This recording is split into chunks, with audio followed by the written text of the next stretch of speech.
नमस्कार, सुप्रभात में स्वागत है आपका। हम देखते हैं कि कई व्यक्ति बार बार सिर्फ हमेशा शिकायतें करते रहते हैं। कभी उन्हें लगता है कि उनके पास ये नहीं है, कभी उनको लगता है उनके पास वो नहीं है। हमेशा वो इस प्रकार की बातें करते रहते हैं कि मैं बहुत परेशान हूँ, मैंने ये काम किया परंतु मेरा ये काम पूरा नहीं हुआ, और इस प्रकार से मैं इस प्रकार से दुखी हूँ, मेरे शरीर से दुखी हूँ, मेरे इस आर्थिक परेशानी से दुखी हूँ। तो इस प्रकार से कुछ मनुष्यों की आदत होती है कि वो सदैव सिर्फ अपनी परेशानी के बारे में बोलते रहते हैं, सदैव उन्हीं के बारे में सोचते रहते हैं। क्या मनुष्य जीवन में ऐसा कोई भी व्यक्ति है जो सदैव सुखी रहा हो? हम कैसे भी किसी भी प्रकार के ऊंचे अच्छी से अच्छी पर्सनैलिटी, ख्याति प्राप्त पर्सनैलिटी, या फिर कोई भी प्रसिद्ध व्यक्ति, किसी के जीवनी को भी हम उठाकर देख लें, हमेशा हर किसी के जीवन में कभी ना कभी कोई ना कोई प्रकार की परेशानी हमेशा रहती है। लेकिन सभी व्यक्तियों का अपने जीवन की परेशानियों से लड़ने का, उन परिस्थितियों का मुकाबला करने का सामर्थ्य और क्षमता और तरीका बिल्कुल अलग अलग होता है। एक ही प्रकार के दुख में दो व्यक्ति अलग अलग प्रकार से रिएक्ट करते हैं, दो व्यक्ति अलग अलग प्रकार से उस चीज़ से बाहर निकलते हैं।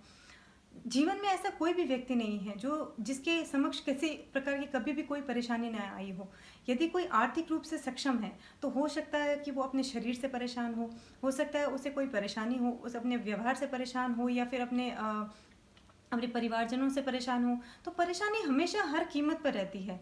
चाहे मनुष्य जीवन है, यहाँ पे आप चाहे कुछ भी कर लीजिए, आप किसी भी प्रकार का आप कर्म करते हो, चाहे आप कितने भी धनवान हो, चाहे आप कितने भी निर्धन हो, आपके समक्ष हमेशा कोई ना कोई समस्या रहेगी। आप हमेशा किसी न किसी चीज़ से दुखी आप रहेंगे, चाहे आप शरीर से दुखी रहो या किसी और चीज़ से।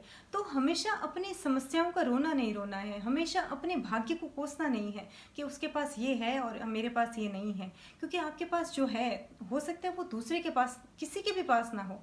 तो हमें जो हमारे पास है उसका उपयोग करना है, जो हमारा पास नहीं है उसका हमेशा रोना नहीं रोना है। क्योंकि इस प्रकार की हमारा जो व्यवहार होता है, हमारे व्यवहार निराशावादी व्यवहार को क्रिएट करता है, हमारे आशावादिता को नष्ट करता है।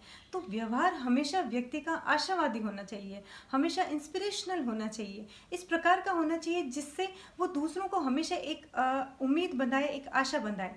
क्योंकि परेशानी सभी के समक्ष आती है। कोई भी व्यक्ति ऐसा नहीं है जो सर्वगुण, उनके पास सभी प्रकार की चीज़ें हों। अगर वो बहुत आर्थिक रूप से सक्षम है तो वो शारीरिक रूप से सक्षम नहीं होगा। तो इस प्रकार की बहुत सारी परेशानियां हर व्यक्ति के समक्ष हो सकती हैं। तो किसी का एटीट्यूड ऐसा होता है, हम देखते हैं कई लोग बहुत हंसमुख स्वभाव के होते हैं, बहुत अच्छा व्यक्तित्व होता है उनका, जिससे भी मिलेंगे बड़े हंस के मिलेंगे, बहुत मिलनसार और अच्छे व्यक्ति होते हैं। तो इस प्रकार के व्यक्तियों से जब भी हम मिलते हैं तो हमारे मन में भी एक अच्छी फीलिंग आती है, एक पॉजिटिवनेस आती है। उस तो हमें अपना एटीट्यूड, हर परिस्थिति से लड़ने का एटीट्यूड जो है उसे बदलना होगा। हमें हमेशा अपने आप को, अपने भाग्य को नहीं कोसना है। हमारे पास जो भी, हमारे समक्ष जो भी परेशानी या दुख या समस्या आए, उसका हमें डटकर मुकाबला करना है और हंसकर मुकाबला करना है। क्योंकि हमें पता है परेशानी तो आ गई है, लेकिन अब इस परेशानी से जब जितना अच्छे से हम लड़ेंगे तो उतना ही जल्दी हम उस परेशानी से निकल पाएंगे। क्योंकि हमारा जो एटीट्यूड है हमारे आसपास के सभी लोगों को प्रभावित करता है।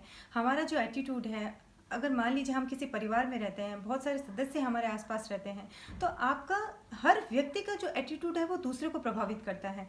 तो हमें कोशिश ये करनी है कि हमेशा हम अपने एटीट्यूड को, अपने व्यवहार को इस प्रकार से रखें कि अगर परेशानी भी है तो भी उस परेशानी में भी कोई भी हिम्मत ना हारे, उस परेशानी से भी सभी लड़ें और पूरी ताकत के साथ लड़ें।